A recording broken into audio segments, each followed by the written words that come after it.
Hello mga kamomshies! Good morning, rise and shine!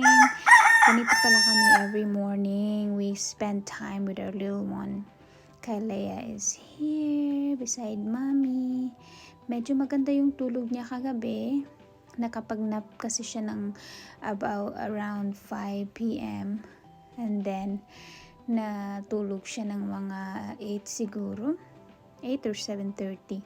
So, magandang gising niya. Hindi siya okay. We spend time. We cuddle with her and talk to her and try to snuggle with her for like an hour bago kami bumaba at mag-start sa aming day. Importante sa amin yan. Kinakausap namin siya. Tinatanong namin siya kung gaano kasarap ang tulog niya kagabi. So, yun na nga. And finally getting up here, maghilamos muna ako habang si daddy nakikipaglaro muna kay Leia. Alam mo na, pag momshi na tayo, Diyos ko, kailangan everything nagmamadali. So at least, diba, may time pa tayo maghilamos kasi minsan talaga, real talk lang, may time din talaga na hindi na tayo makapaghilamos. My goodness. Pero you know, it really is important na kahit papano, kahit momshi tayo, bigyan pa rin natin ng oras sa mga sarili natin kasi hindi madali at kailangan hindi tayo pwedeng mapagkamalang losyang, alam mo yun, but you know, time will come talaga na parang nakakalimutan mo ng sarili mo kasi ang pinofocus mo na ngayon ay ang kapakanan ng anak mo. Alam mo yung mindset mo na, hala, magmamadali na ako, babangon na ako kaysa nagugutom na yung anak ko, kailangan ko nang pakainin o kailangan ko na i-check yung diaper, yung mga ganun na bagay. So, wala, hindi na talaga, ibang-iba na talaga sa totoo lang, lahat nagbago. But you know, in a way, I'm very, very blessed because I get to experience this moment. Yun na nga. Isa sa morning routine ko is mag-lip balm kasi lalo ngayon dry ang ating weather. Pa-winter pa rin tayo. At saka ang aking, yun pala yung ginagamit kong facial wash. So, para deep clean lang tayo kahit pa paano malinis, diba? So, yun na nga.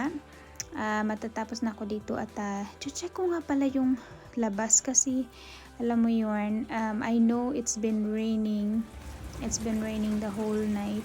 So yun na nga, umuulan nga siya. Ang peaceful sa labas. Alam mo yung mga tao nagtatago.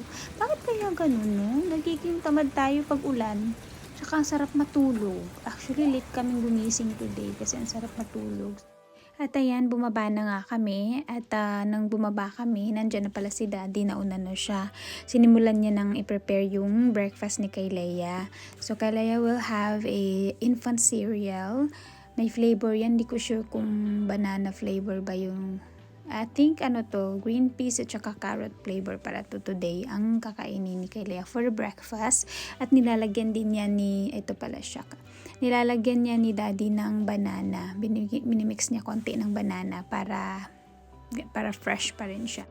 So ayan, ilalagay ko na siya sa high chair niya. Babakle up namin siya. At magtitingin-tingin lang yan siya, mag-o-observe. Napakatalinong bata talaga nito niya. Kasi alam mo yung okay lang sa kanya maghintay. Basta hindi lang siya tinatantrums, okay sa kanya pag good mood lang siya. Basta may tinitingnan lang siya na may gumagalaw, may itatrack siya. Pag nakikita niya lang ako, happy na siya. She's very patiently waiting. Actually, nakita ko dyan nung pagkaupo niya. Ito yung isa sa bago niyang manner ngayon or kanyang ginagawa na gagrab niya agad yung water. Tapos iinom na siya ng tubig dyan habang iniintay na si mami. Napaka amazing. Alam nyo, share ko lang sa inyo, habang pinapanood ko yung anak ko na kumakain, tapos ang bilis niya nang kumain ngayon, na-imagine ko lang, oh my God, she was only a newborn few months ago. Tapos ang bilis lang talaga ng panahon, no? Pag lalong tinititigan mo sila. Ngayon, ang dami niya nang kinakain. Napaparami na siya. Mabilis na rin siyang matapos. Before, it took us like 30 minutes para matapos kasi dinadahan-dahan ko kasi I started introducing solid food sa kanya nung 3 months siya, which is hindi naman siya talagang solid kasi cereal naman siya. So dinadahan-dahan ko siya. Ngayon ang bilis niya nang matapos, tapos mas marami na siyang kinakain, alam mo yun. Pero At nakaka-amaze lang talaga. Anyway, sa din pala si daddy, kumakain na rin siya. Ang breakfast niya is noodles. Napakasimple lang. Gusto niya lang light pag breakfast kasi, kaya yan lang sa kanya. Noodles is life.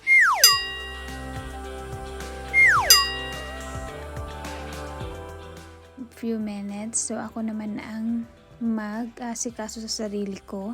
Kukuha ako dito ng bacon. I think ito yung bacon na natira sa akin nung last time. Mahilig ako sa bacon, ladies. At saka, kukuha na rin ako ng itlog. Typical American breakfast actually sa akin. Kasi ang light niya lang, happy na ako dyan. So, bacon and egg. At saka, ang gustong-gusto ko pag nagluluto ako ng bacon and egg, hindi ko na kailangan ng mantika. Ang ginagamit ko na lang ay ang mantika ng bacon. Yun na yung pinagigisa ko sa aking itlog. So, yan. Tapos, dadagdagan ko na lang yan ng kanin. Alam nyo naman, kanin is life. So, ayan na. Malapit na nga siyang maluto. Yung bacon, tinabi ko na. Isa na lang ang natira dyan para finish line na yung bacon. Gusto ko pala yung bacon crispy. I don't like the bacon yung parang niluto lang. Mas masarap kasi yung crispy. Tapos, ayan na pala yung itlog ko. Actually, dinagdagan ko ng isa pa yan. Yung nakikita kong video dyan, dalawa lang yan. Pero actually, dinagdagan ko ng isa pa. So, bacon and egg yan. Mga 6 pieces ng bacon. Tapos, 3 itlog. Ayan, crispy na. Tapos, magdadagdag lang ako ng kanin para masarap. Ayan na. Pagkalipas ng ilang taon, sa wakas, ready na ang aking breakfast. Saluhan nyo ako, ladies. Meron tayong sunny side up na itlog dito with crispy bacon at ang ating orange juice. At syempre, hindi mawawala ang ating kanin. Ayan na nga, chibugan na. Bye-bye! Till our next video, mga kamamshis. Thank you for watching. Bye-bye!